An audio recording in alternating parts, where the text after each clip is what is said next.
I heard the bird call. I found out later it was a loon. And then all of a sudden it didn't seem so still and quiet on the lake.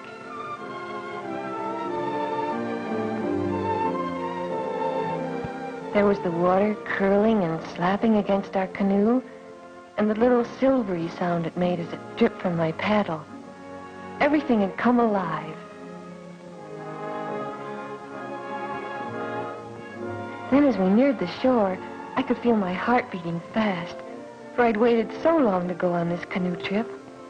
I can't think of any words to say exactly how I felt, except that it was more grown up somehow, as though I'd just seen the world and me all in one piece. Who can translate for us better than the young camper herself the excitement and wonder of the camping experience? To be on one's own in the out of doors. This is adventure. To know what to do in a primitive camp and how to do it. This is discovery. Both are youthful needs, but Girl Scout camping does more than this. For there is a richness, naturalness, and a sharing of experience in the out of doors that is not duplicated in any other activity. Most girls want camping, but too few get it, for our facilities are not yet built up to meet the demand.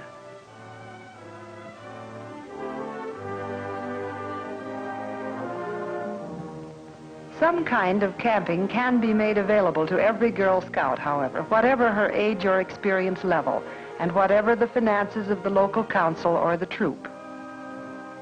It's up to the camp committee mainly, a group of interested citizens, to find a way. It takes organization, planning, and hard work, but nothing is impossible when the need is established. Dear Camp Committee, our troop would like a lot more camping because it's out of doors and a lot of fun. And so the Camp Committee goes to work, realizing that there are standards which every Girl Scout camp must meet in order to bring full opportunity with perfect safety to every camper. But the pressing question before the committee now is, what kind of camping can we offer? There are 4 types: established camping, trip, day, and troop camping. Let's see what they're like.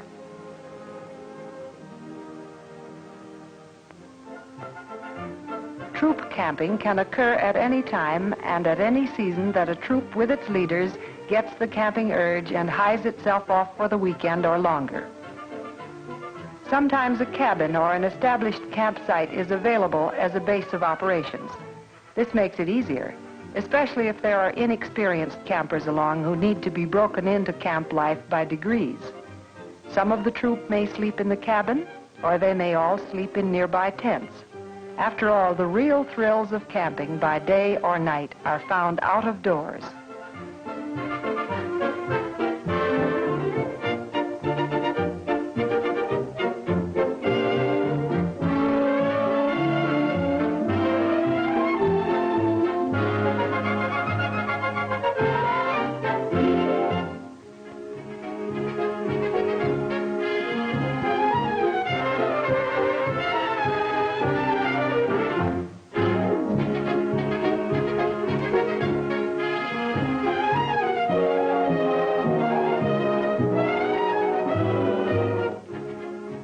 Many councils own tents and other equipment which troops may borrow. No troop should miss out on troop camping, for camping activities have special value when they round out the regular troop program.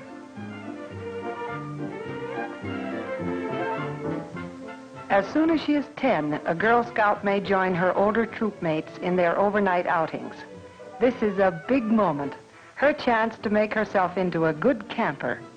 So, under her leader's eye, she tries her hand at lashing and pounding down a tent stake. She learns how to build a fireplace that will work, and some of the tricks of cooking out of doors. And her joy in mastering each new skill is mixed with pride in becoming a more resourceful camper.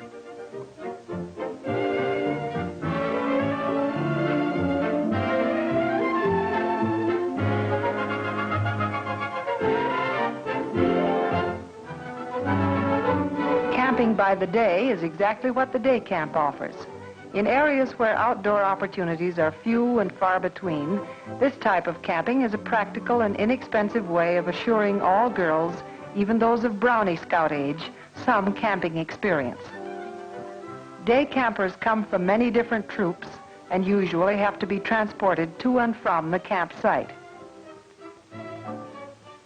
But once they arrive, there are tents to be pitched and meals to be cooked, hikes and crafts and campfires. These activities are planned and worked out in the small units that are characteristic of all Girl Scout camping.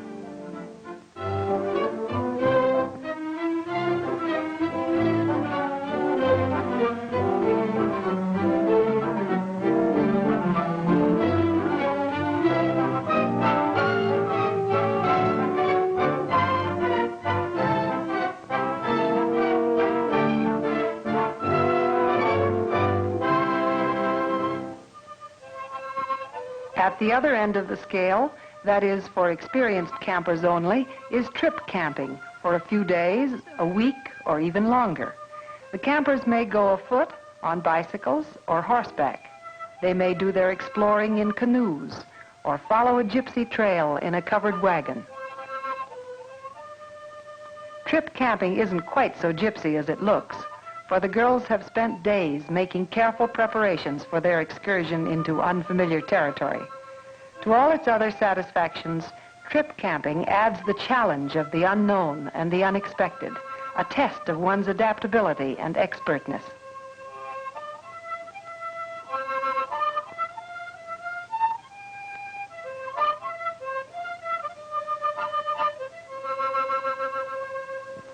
The fourth type of camping is available during the summer months in established camps, where girls from many different troops spend an average of 2 weeks, from Brownie Scouts away from home for the first time perhaps, to senior Girl Scouts, old hands at camping. The entire camp participates in certain activities, such as raising the colors in the morning, eating together in the central dining hall, or singing around the campfire. But most of each day's program is planned and carried out in troop-sized units.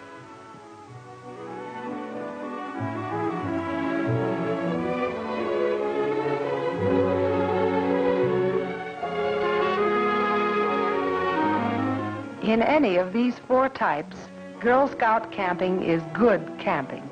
Through the years, standards have been set up by the national organization to guide local camp committees in conducting their camping program. Perhaps first on the list is trained leadership. The Girl Scout counselor must, of course, be a good camper herself, thoroughly adept at all the skills the young camper will want to learn. In training sessions held before the camp starts, the camp director makes sure that her counselors know their outdoor crafts.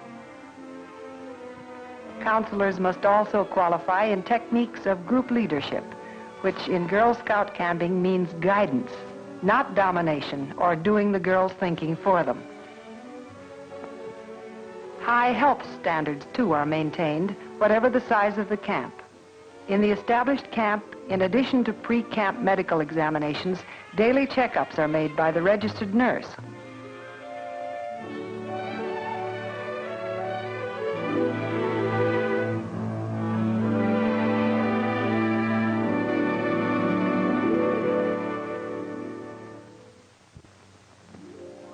Girl Scout safety practices, especially at the waterfront, do everything to protect the camper and nothing to spoil her fun, which to her at least is just as important. Each girl is encouraged to develop her swimming ability. But even if she's just a happy little dog paddler, she's always safe. There is a qualified lifesaver for every 10 girls. But additional precautions are taken. Each girl checks in at the beginning of the swimming period and out when she leaves the water. A glance at the checkboard shows where everyone is at any moment.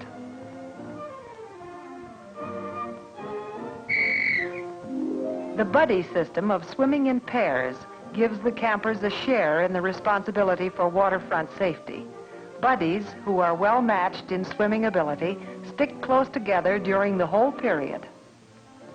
Colored caps provide another quick means of knowing who's who in the water.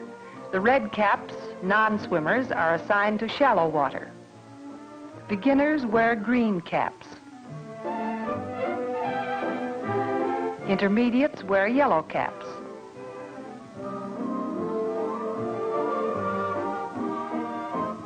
Full rate swimmers wear blue caps. But even when a girl has passed her life-saving test and wears a white cap, she still swims with a buddy.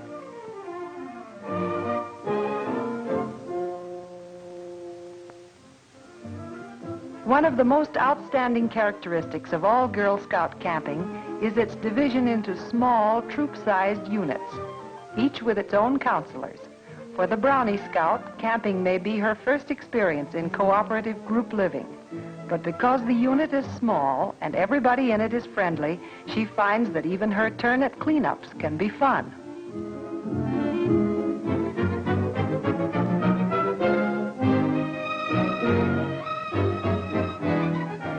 Learning, too, becomes a continuing experience in the small unit, for the counselor is always on hand to show how or tell why. Now, what kind of a turtle is this? Will it bite? Does it have a mother?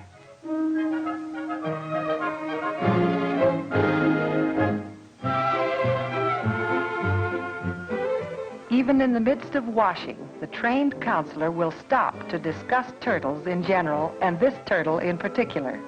Certainly the best time to observe nature is when nature chooses to show herself.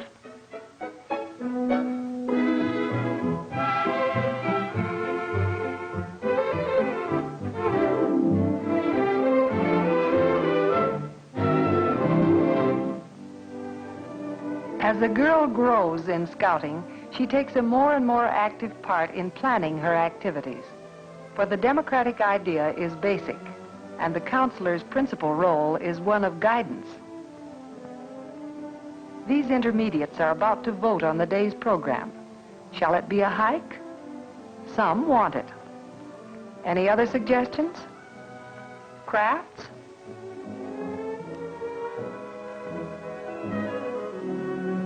The vote says yes.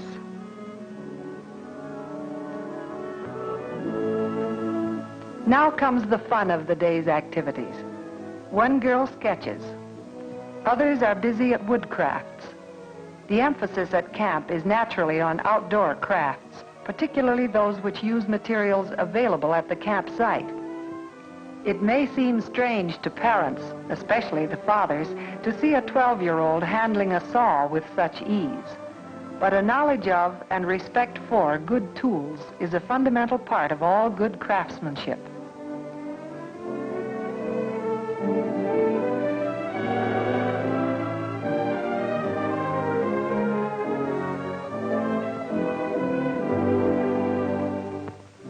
In addition to the deep satisfaction that comes from learning how to make things, there's always something to show for one's effort. The girl who has fashioned something all by herself has taken another step towards self-expression.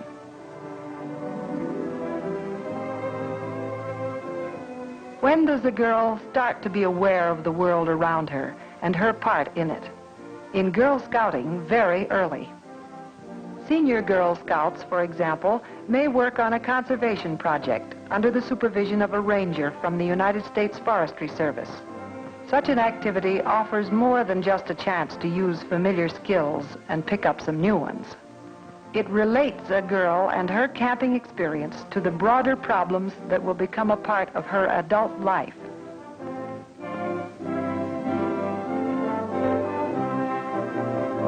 It adds new meanings so that every blow of the axe becomes a blow for healthier forest growth and the greater enjoyment of the forests by everyone.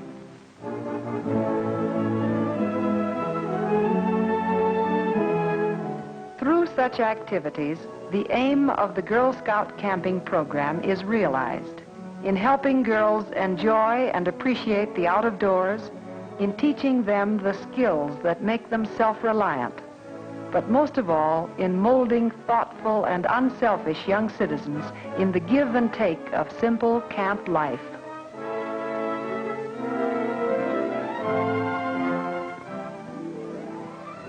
Toward the end of camp, we climbed up the mountain to the fire observation tower. I hadn't been before, and I was curious to see it and see what kind of man lived there all by himself.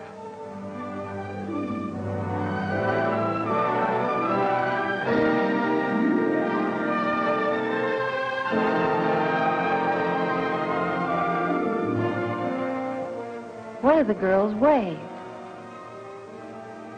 and the ranger waved back. He didn't look grim at all.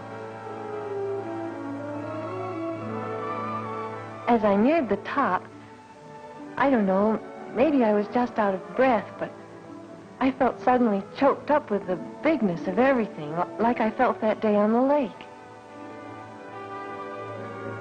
I wanted to pretend I was an eagle. I did pretend as I climbed up to the tower. The ranger showed us where our camp was and talked about his work and the mountains and lakes and valleys he watched over. He seemed to know every piece of landscape by heart. I could see then why he wasn't lonely. The things that looked so big and far away to me were close to him because he knew them. Then all at once, I felt sure that I could reach out into the world farther than I'd ever dreamed of going. And it does have to be my world, doesn't it? Tomorrow,